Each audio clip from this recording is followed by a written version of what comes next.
colibris, j'espère que vous allez bien. Aujourd'hui je vais vous faire une petite vidéo. Donc je suis partie en balade et puis je me suis dit tiens, avant de partir je ferais bien une petite pause là à la mare en même temps que je vais faire mon petit câlin à mon arbre préféré. Et du coup je me suis dit tiens, je vais leur parler du livre d'Élodie T des éditions Marabout parce qu'il est très bien fait. Et comme j'adore tout ce qui est fait, tout ce qui tourne autour de l'énergie, donc celui-ci justement il cause de ça, on va dire. Et donc là son titre donc c'est à que ton énergie explore ton système pour révéler ton potentiel. En plus il est magnifique, il est très coloré et tout ça. Hop. Voilà, et donc dedans, comme je vous disais, elle a fait un croisement d'énergie. Donc là, les différents chapitres, c'est devenir hacker d'énergie. Après, c'est holistique, la matrix. Donc elle apporte de l'énergie à la matière, de la séparation à l'union, de l'indépendance à l'interaction, de la physique au corps physique. D'ailleurs, c'est ce chapitre-là, moi, que je vais vous lire. De la réalité universelle à la réalité personnelle, apprendre le code, le langage du corps physique au corps énergétique, le système énergétique du corps, co-créer un hacking bienveillant, le Kaizen et Kiev, et donc la conclusion et ose te déployer. J'adore trop la touche que j'ai aujourd'hui, c'est énorme. Je suis en mode tout terrain, c'est la gadou partout. Donc il y a du vent au taquet, donc forcément je ne ressemble à rien. Bon allez, c'est parti, je vais vous lire justement le chapitre sur de la physique au corps physique. Allez, respirez un peu. On a fait le plus dur, on va revenir à l'échelle humaine. Ton corps est donc un assemblage d'atomes, c'est-à-dire constitué d'énergie et inhérente à ce que tu es et tout en toi la produit. Je sais pas si je me mets comme ça, peut-être, ouais. Hop, ouais c'est bien ça. Donc et tout en toi la produit, donc tu vois. Je vais recommencer depuis le début. Ton corps est donc un assemblage d'atomes, c'est-à-dire constitué d'énergie. L'énergie est inhérente à ce que tu es et tout en toi la produit, à la manière d'une pile. Matrix était plutôt réaliste, en fait, dans ce générateur, il a des points de production majeurs qui se diffusent dans le système aussi bien que dans l'univers.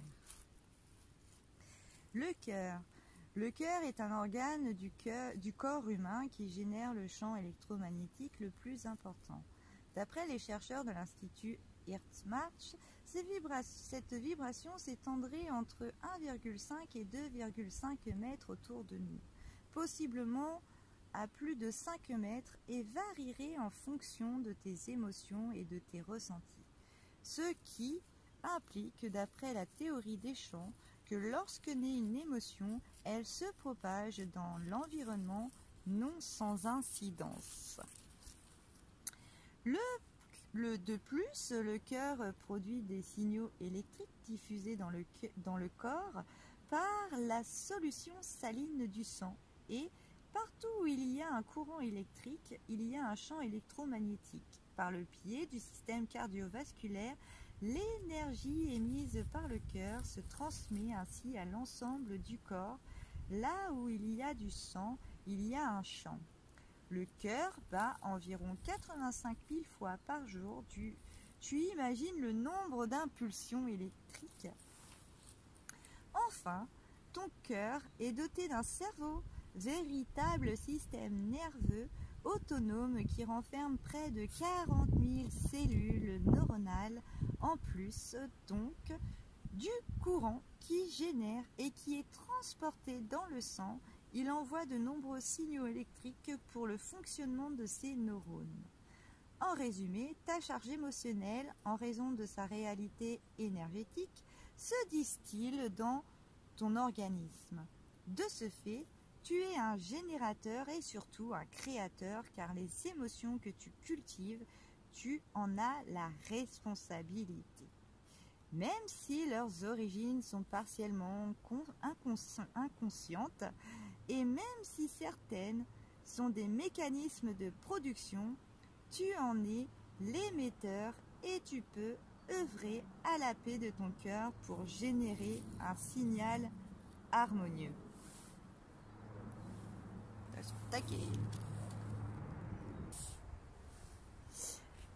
Alors, le cerveau, notre deuxième grande source énergétique qui irradie à la fois un système local, donc les cellules nerveuses, et l'ensemble du corps, c'est le cerveau car il communique également par le biais d'impulsions électriques. La cartographie de ton cerveau, c'est-à-dire la façon dont il est câblé, repose sur la formation de zones d'interaction entre les neurones, les synapses,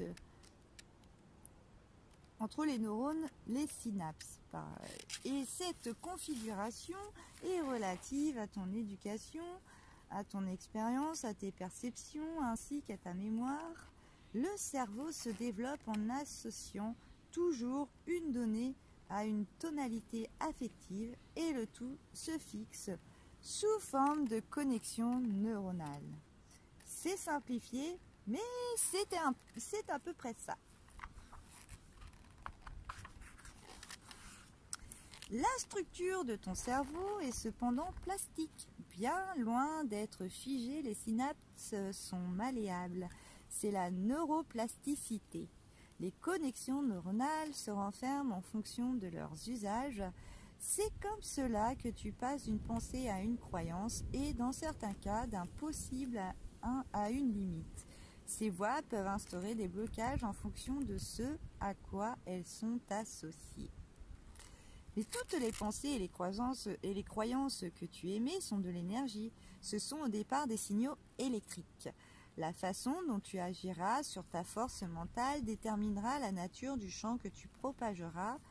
Tu as la responsabilité de ce champ par les pensées que tu entretiens et par les croyances que tu mets à l'œuvre, car il aura un impact sur le champ voisin.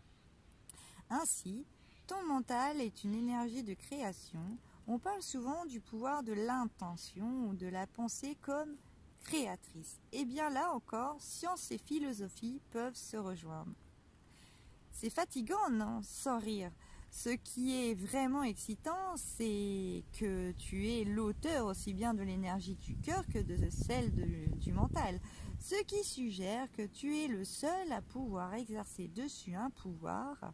L'énergie n'est pas quelque chose de distinct de toi, elle est ton bien le plus précieux et le plus puissant vecteur de création à ta disposition. Le corps, enfin ton corps, ta réalité physique la plus tangible, est aussi une source d'énergie comme nous venons de le voir. Les systèmes cardiovasculaires et nerveux sont des voies capitales de production et de propagation d'énergie de la tête aux pieds, mais pas que. Ton corps est une machine à métaboliser, soit à transformer des éléments extérieurs en énergie. Tout mouvement dégage de l'énergie thermique, même au repos. Ton corps libère l'équivalent de 100 watts, soit une ampoule. Tu es vraiment une pile. L'effort physique génère également une énergie cinétique qui sera stockée et transmise dans tout l'organisme grâce au fascia, ces membranes qui enveloppent les structures corporelles et raccordent les éléments anatomiques qui convertissent la force musculaire en mouvement, mais ils ont bien d'autres propriétés. Parle-en à ton ostéo. Notre corps n'est pas simple machine à produire ou à consommer de l'énergie, il capte, transforme et interprète aussi toutes les vibrations issues du milieu environnant. Ainsi, nos yeux parviennent à créer une image sur notre rétine en traitant l'onde lumineuse. Nos oreilles convertissent les ondes sonores en sons perceptibles.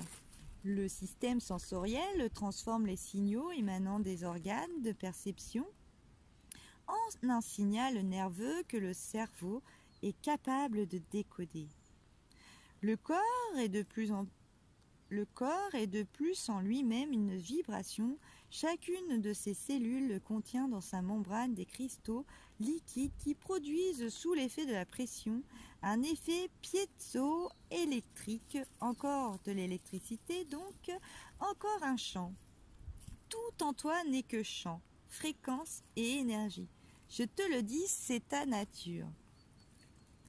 De nombreux scientifiques comme Georges Lakhovsky ou comme Nikola Tesla, Robert Oppenheimer et Royal Raymond Raif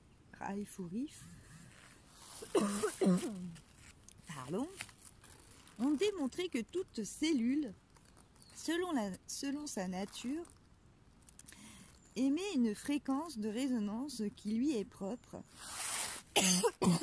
Ah bah dis, ça gratte. Émet une fréquence de résonance qui lui est propre et qui se modifie lorsque la cellule entre en état de dysfonctionnement.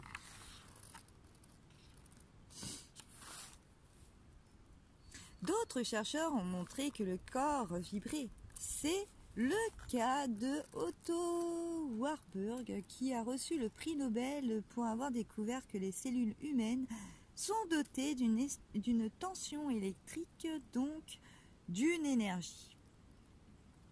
Pour certains, la maladie serait d'abord énergétique avant d'être physique. La cellule dont le métabolisme est altéré ne serait plus calée sur la bonne résonance et la pathologie apparaîtrait. Il y a plusieurs façons de restaurer un potentiel sain. Les études menées par ces chercheurs ont permis d'identifier la fréquence des organes du corps et plus récemment des aliments ou des huiles essentielles. Puisque tout repose sur l'énergie, il est inconcevable qu'un aliment soit salutaire ou qu'une huile essentielle puisse avoir des vertus ou la main d'une personne entraînée. Rappelons-nous que les méditants aguerris parviennent à modérer le taux de violence dans la zone où ils méditent. Pourquoi les fréquences de la nourriture, des plantes et des hommes ne pourraient-elles pas être amélioratives ?